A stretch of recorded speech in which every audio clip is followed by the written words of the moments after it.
conscient, c'est mon métier, mais aussi dans mon conscient, le mot dialogue est toujours associé au monsieur qui a créé ce dialogue, à un monsieur qui a su trouver les mots, le contexte, les phrases. Je parle bien entendu de notre ami le docteur Ali El-Salman, qui va avoir la parole maintenant. Merci.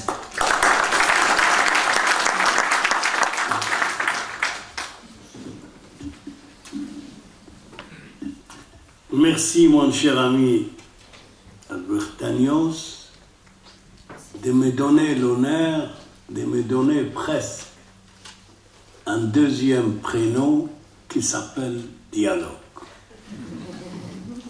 Et j'aimerais bien vous dire aussi, dans l'histoire de cette association de dialogue, que ça a commencé par le dialogue des religions. Et les débuts, mes prédécesseurs ont choisi le dialogue islamo-chrétien. Une fois élu, j'ai choisi volontairement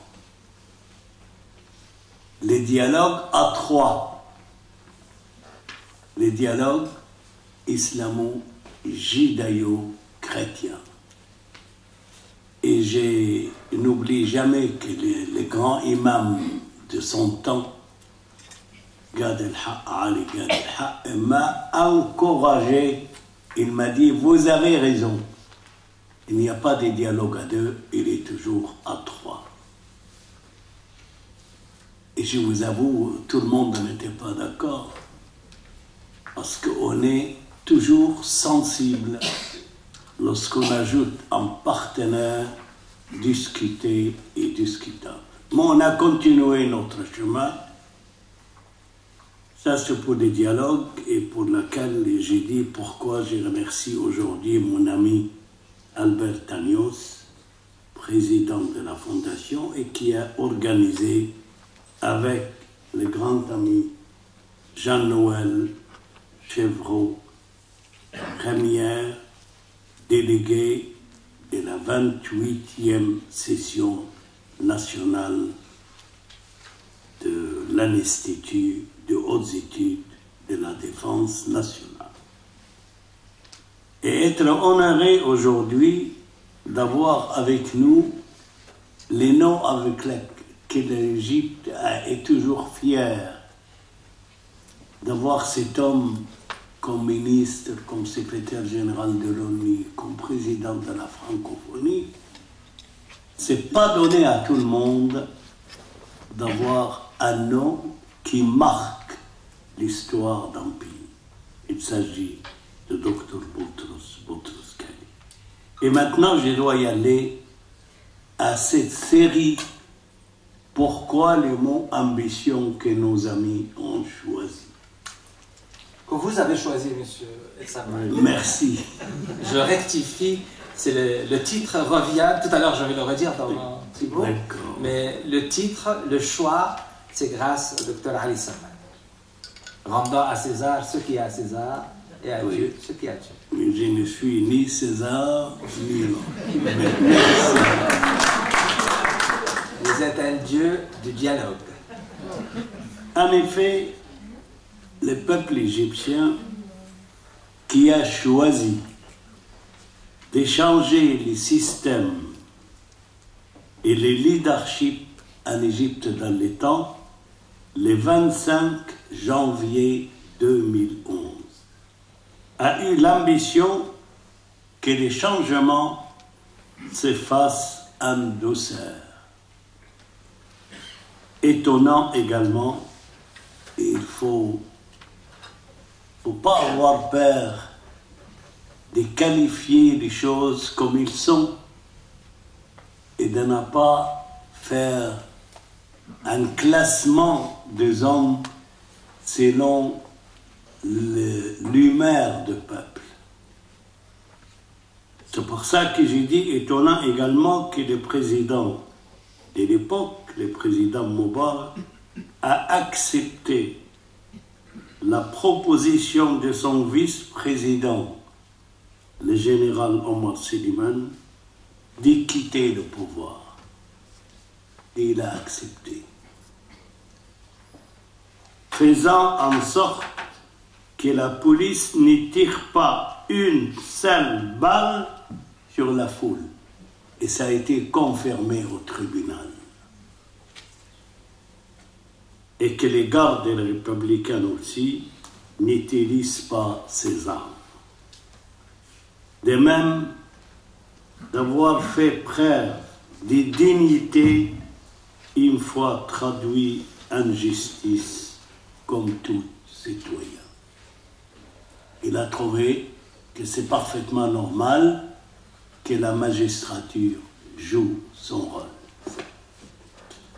Mais l'ambition suprême de ce peuple s'est exprimée le 30 juin 2014, jour où 30 millions d'hommes et de femmes sont descendus dans la rue dans tous les pays demandant avec force la démission du président Morsi, que beaucoup de pays que je dois appeler quand même amis sont tenus à les garder au pouvoir.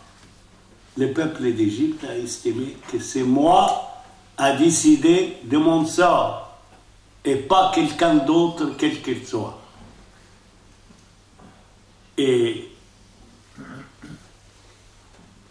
lorsqu'il a demandé la démission du président Morsi, qui avait commis de graves erreurs pour ceux qui ont encore les mémoires, à l'encontre de la magistrature, de la police, de l'armée et en plus envers ce peuple.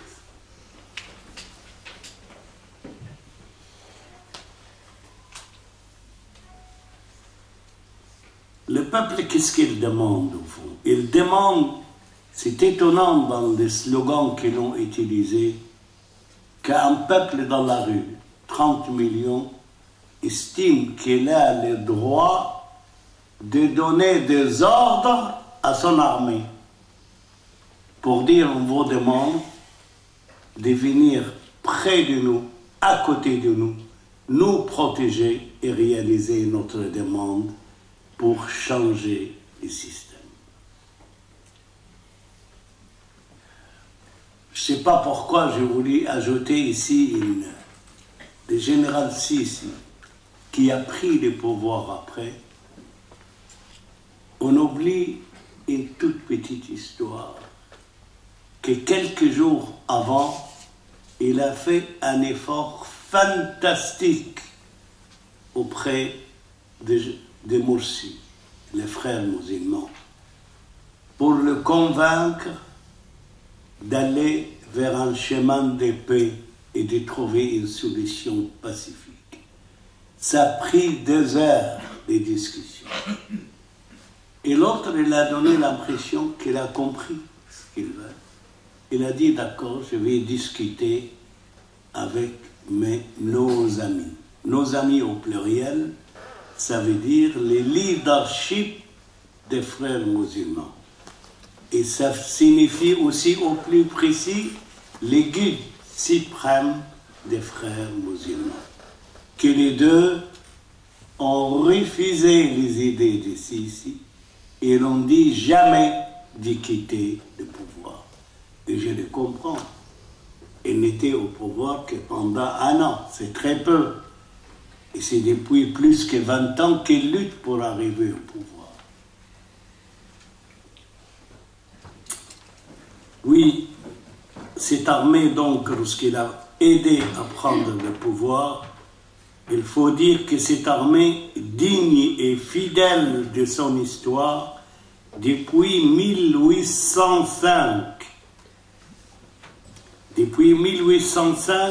avec Mohamed Ali, le fondateur de la dynastie, qui a régné sur l'Égypte jusqu'à, je parle de la dynastie a régné sur l'Égypte jusqu'à 1952. Et c'est la raison pour laquelle Mohamed Ali, on l'appelait le père de l'Égypte moderne. Il n'est pas inutile de rappeler, tout particulièrement ici, à l'école militaire, que l'armée égyptienne doit au génie militaire français une grande partie de sa formation. C'est une chose que toute l'Égypte les doit à la France.